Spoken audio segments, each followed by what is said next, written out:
नमस्कार मित्रों, पराशर ज्योतिष संस्थान के इस यूट्यूब चैनल पर आपका स्वागत है। मैं हूं भवन कुमार सिंह। मित्रों, एक छोटा सा एक गोचर की कहानी लेकर आया हूं आज। शुक्र जो है अस्त हो रहे हैं। हालांकि भोपाल के मान से आकाश में वो नज़र नहीं आ रहे हैं। जैसा आपको पता है, शुक्र जो है अभी पश्चिम में शाम में उग रहे थे, लेकिन भोपाल में 26 तारीख से वो नहीं नज़र आ रहे हैं। हालांकि पंचांग के अनुसार ये 31 मई को रविवार को ये शाम में 7:30 के आसपास में अस्त हो रहे हैं और 8 जून को ये इनका उदय होगा।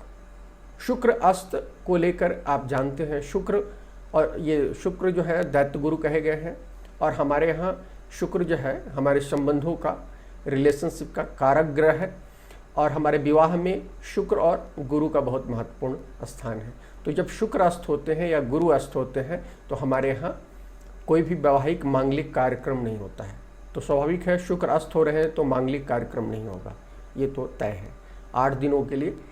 लेकिन अभी जो शुक्र अस्त हो रहे हैं, और ये वीडियो लेकर आने के पीछे भी उद्देश्य है, प्रायः शुक्र के अस्त को लेकर हम इस तरह से नहीं बौखलाते हैं, लेकिन इस बार जो शुक्र अस्त हो रहे हैं इस समय शुक्र वक्री है, पहली चीज़ है। दूसरी चीज़ है, इस समय जो शुक्र वक्री हैं और अस्त हो रहे हैं, इस समय 2 और ग्रह वक्री हैं, गुरु और शनि। तो इस परिप्रेक्ष्य में, और ये कोरोना काल है, बहुत सारी घटनाएं आकाश में घटित हो रही हैं, उसका प्रभाव मानव जीवन पर पड़ रहा है। तो इस संदर्भ में इस वीडियो का महत्व है। देखिए, भारत की कुंडली में भी वृषभ लग्न है और इसका जो लग्नेश है वो शुक्र होता है, इसलिए भी भारत के संदर्भ में इस वीडियो का ज़्यादा महत्व है। इसलिए हमने सोचा, कुछ पढ़ रहे थे तो हमें ध्यान आया कि इसके बारे में बात कर ली जाए। हमने बताया कि 31 मई को ये अस्त हो रहे हैं और 8 जून को होंगे, तो कुल 8 दिन का होंगे। मूल रूप से क्या है, शुक्र के अस्त होने की कहानी माना जाता है। शुक्र जब सूर्य से 10 डिग्री आगे और पीछे होते हैं तो अस्त होते हैं, लेकिन वो डायरेक्ट मोशन में, मार्गी में होते हैं। लेकिन जब वो वक्री स्थिति में होते हैं, जो फिलहाल वक्री स्थिति में शुक्र गोचर कर रहे हैं वृषभ में, आप सबको पता है, तो इसमें मात्र 8 अंश लिया जाता है, 8 ही अंश आगे पीछे लिया जाता है। तो इसलिए आप देख रहे हैं कि शुक्र जो है मात्र 8 दिन में इस गोचर को क्रॉस कर लेंगे। दूसरी बात हमने बताया कि भोपाल के आकाश में पहले से शुक्र अस्त हो गए हैं। पश्चिम में अभी शुक्र पिछले अगस्त से लगातार उग रहे थे शाम में पश्चिम के आकाश में। अब जो है वो पूरब के आकाश में ये उदित होंगे। जब उदित होंगे तो पूरब के आकाश में आप 8 तारीख के बाद आप देखेंगे। हम इसमें आपको कहना चाहते हैं कि देखिए, शुक्र चूँकि हमारे संबंधों के कारक ग्रह हैं, तो और अभी वक्री है और अस्त भी हो गए हैं, तो आप देखिएगा कि वक्री और अस्त जो शुक्र है हमारे संबंधों में एक बहुत बड़ा हलचल ला सकते हैं। जिन लोगों की कुंडलियों में पहले से संबंधों में कोई दिक्कत दिख रही होगी, तो निश्चित रूप से ये जो पीरियड है, और अभी यदि दशा भुक्ति भी उनकी खराब चल रही हो, तो आप देखिएगा ये जो है उनके संबंधों में ईर्ष्या और घृणा का बहुत बड़ा पुट लेकर आ सकता है।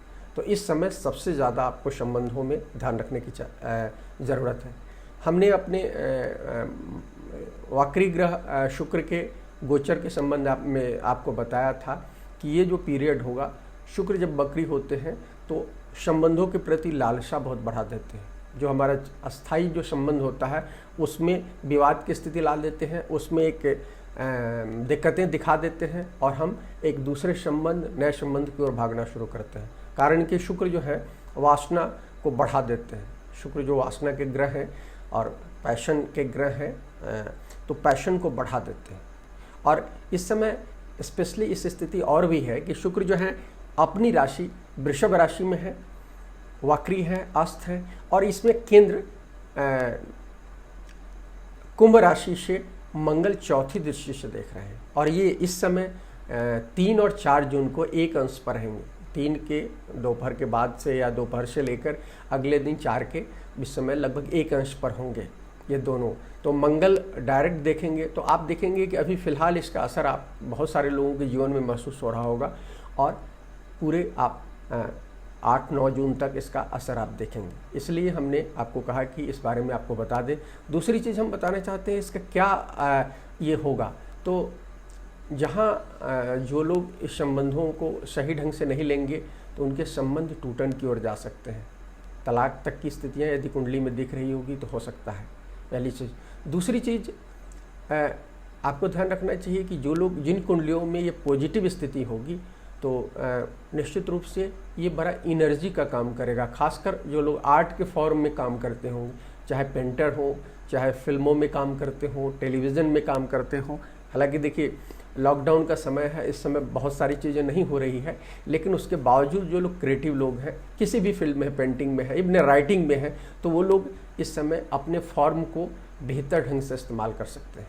एक वेस्टर्न एस्ट्रोलॉजी में कॉस्मी की थ्योरी कही जाती है, जब कंबस्ट जो ग्रह होता है तो एक अंश पर जब होते हैं तो उस दिन को लोग बड़े पॉजिटिव ढंग से लेते हैं। हमारे यहाँ तो नहीं, लेकिन उसमें लेते हैं। तो उस माने जिस दिन, जैसे हमने आपको बताया कि 3 और 4 को, तो 3 और 4 के जो दिन है, यदि आप पॉजिटिव ढंग से इसको लेंगे तो इस समय कुछ क्रिएटिव, यदि आप क्रिएटिव हैं, शुक्र के लोग क्रिएटिव होते हैं, तो आप कुछ रचनात्मक कोई कार्य कर सकते हैं और वो उम्दा कार्य होगा जो आपके कई लोगों के जीवन में अभी जो स्थितियां हैं, बहुत महत्वपूर्ण समय से हम लोग गुजर रहे हैं, तो इसमें आप कुछ जो रचेंगे, जो भी, चाहे एक पेंटिंग रच रहे हों, चाहे लेखक के रूप में कुछ लिख रहे हों, चाहे सिनेमा के रूप में एक्टिंग कर रहे हों, तो आप कोई भी यदि काम करते हैं तो ये आपका इस समय इस दौर में किया हुआ काम आपको बहुत आगे तक, क्या कहते हैं, ले जा सकता है। इस चीज़ को आपको समझने की ज़रूरत है। मित्रों, एक अभी आपको पता होगा कि शुक्र वक्री है, और वक्री जो लोग होते हैं दुनिया में 10% लोग जो है दुनिया में लगभग वक्री शुक्र की स्थिति में जन्म लेते हैं। तो जिन लोगों की कुंडलियों में वक्री शुक्र है उन लोगों को स्पेशली इस समय सतर्क हो जाना चाहिए, क्योंकि शुक्र अभी वक्री स्थिति में भी है और वो अस्त भी है। तो आपकी कुंडली में वक्री शुक्र की स्थिति है तो, और साथ में अस्त की स्थिति भी है, तब तो सबसे ज़्यादा आपको सतर्क होना है। और ख़राब दशा भुक्ति चल रही है तो आपको अपनी कुंडलियों की देख लेनी चाहिए और जांच कर लेनी चाहिए, और आपको कोई भी ऐसा काम नहीं करना चाहिए जिससे आपको इस समय, खासकर आपको नए संबंध में नहीं जाना चाहिए। हमने अपने वक्री ग्रह के बारे में, जब शुक्र के बारे में बात कर रहे थे, तो आपको बताया था कि आपको नए संबंध में नहीं जाना चाहिए, क्योंकि बार बार ऐसे संबंध जो है धोखा आपको होता है और ये कहीं ना कहीं कार्मिक कर्ज को बताता है।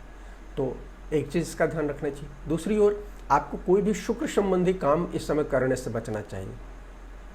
फिर शुक्र जो है फाइनेंस को डील करते हैं, तो फाइनेंशियल ट्रांजैक्शन से बचना चाहिए इस समय। आपको कोई जेवरात वगैरह खरीद रहे हैं तो इस पीरियड में कम से कम 8-10 दिन का जो पीरियड है इसमें स्पेशली बचकर रहना चाहिए, और कोई भी नया काम शुरू नहीं करना चाहिए। इसके अलावा वृषभ और तुला, इन दोनों लग्न और राशि के जातकों का, क्योंकि सबसे ज़्यादा इम्पैक्ट होगा इन पर, तो इनको भी इन सब मामलों में यदि दशा भुक्ति खराब हो तो ध्यान रखना चाहिए। चौथी बात हमको आप बताना चाहेंगे कि भारत की कुंडली अफ्लिक्ट हो रही है, क्योंकि लग्न में ही बैठकर शुक्र वक्री हो रहे हैं और अस्त हो रहे हैं। तो यहाँ भारतवर्ष में जो महिलाएं रहती हैं उनको सबसे ज़्यादा सतर्क रहना चाहिए इस पीरियड में। यदि आपकी दशा भुक्ति, आप किसी भी राशि और लग्न के जन्म में हो, लेकिन आप भारत में हैं और महिला हैं और आपकी दशा भुक्ति खराब चल रही है, तो शुक्र की खराब स्थिति निश्चित रूप से आपकी सेहत को प्रभावित कर सकती है। अभी देखिए, वैसे भी कालपुरुष कुंडली में कहीं ना कहीं सेहत प्रभावित है। शनि जब पिछले साल केतु से संक्रमित थे तो इतना बड़ा कोरोना जैसा संकट पैदा हुआ, और तो इसलिए आप ये बात ध्यान रखिए, महिलाएं स्पेशली ध्यान रखें इस पीरियड में स्वास्थ्य संबंधी मामले में, और स्त्री संबंधी जो रिप्रोडक्शन से संबंधित जो एरिया है वो सबसे ज़्यादा आपका प्रभावित हो सकता है। तो आपको इस पूरे पीरियड में ध्यान रखना है, आपको कोई भी इस तरह की दिक्कतें हो सकती हैं, और आपको कोई भी नए रिलेशनशिप में नहीं जाना चाहिए। देखिए, मंगल का चौथे मंगल जो है चौथी दृष्टि से आपको देख रहे हैं, तो महिलाओं को इस समय नए संबंधों से बचना चाहिए। ये जो आपके संबंध हैं वो कार्मिक कर्ज को बता रहे हैं, आपको इसका भुगतान करना पड़ सकता है। बड़ा भुगतान करना पड़ सकता है। आपको अपनी जो आपकी वैवाहिक स्थिति है या आपकी जो संबंधों की स्थिति है उसको यथास्थिति बनाए रखना चाहिए इस समय, अन्यथा आपको दिक्कत हो सकता है। भारत की कुंडली की हमने चर्चा की, तो आपको बताऊं कि ये भारत में लॉकडाउन का अगला फेज शुरू हो रहा है। अभी सरकार ने आज शाम में एक सर्कुलर फिर निकाला है जिसमें कुछ चीज़ छूटें दी है। तो अभी भी लॉकडाउन की स्थितियां बनी हुई है अधिकांश जगहों पर। रात में कर्फ्यू बना हुआ है अधिकांश जगहों पर पूरे देश में। तो आपको इस समय देखिएगा कि लॉकडाउन को लेकर कहीं ना कहीं स्थितियां खराब होने वाली हैं। अगले 10 दिनों में कुछ कन्फ्यूजन क्रिएट होगा, सरकार को इससे दिक्कतें होंगी और आम लोगों को भी दिक्कतें होंगी, लेकिन ये कहीं ना कहीं आम आदमी और सरकार के बीच के संघर्ष को इंडिकेट कर रहा है, जिसके बारे में हम अलग अलग वीडियो में चर्चा कर चुके हैं। वृषभ और तुला और शुक्र प्रभावित जो भी जातक हैं उनको इस समय तनाव की स्थितियां रहेंगी, फटीग की स्थिति रहेगी, आप कमजोरी महसूस कर सकते हैं, नींद, आलस, इस तरह की स्थितियां हो सकती हैं। तो इस पीरियड में ज़्यादा से ज़्यादा आप आराम करें। शुक्र प्रभावित जो लोग भी हैं, महिलाएं और तमाम वे लोग जो वृषभ तुला जैसे राशि के में जन्मे हैं, लग्न या राशि में, या उन पर प्रभाव है, या वो इब्न मकर और कुंभ राशि में जन्मे हैं, तो वहाँ योग कारक ग्रह होता है शुक्र।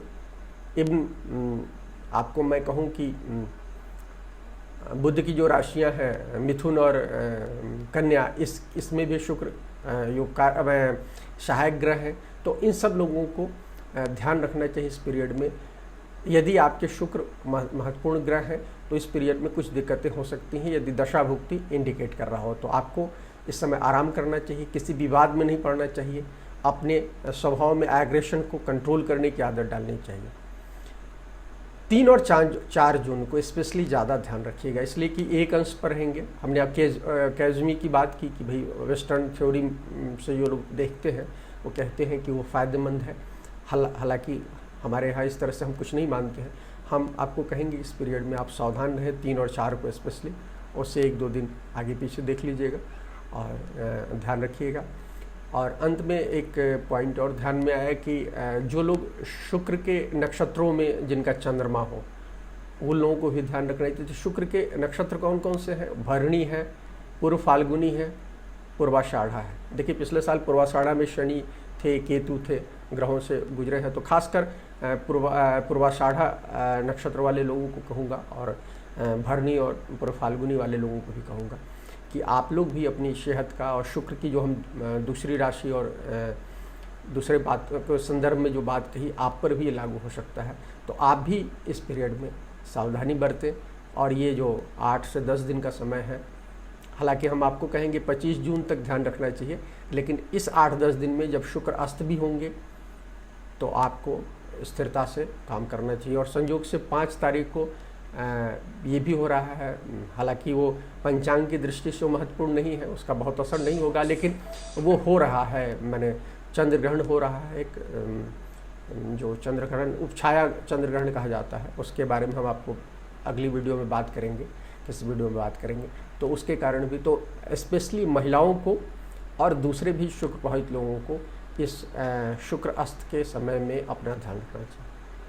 मित्रों, यदि वीडियो पसंद आए तो लाइक करें, शेयर करें और हमारे चैनल को सब्सक्राइब करें। शुक्रिया मित्रों।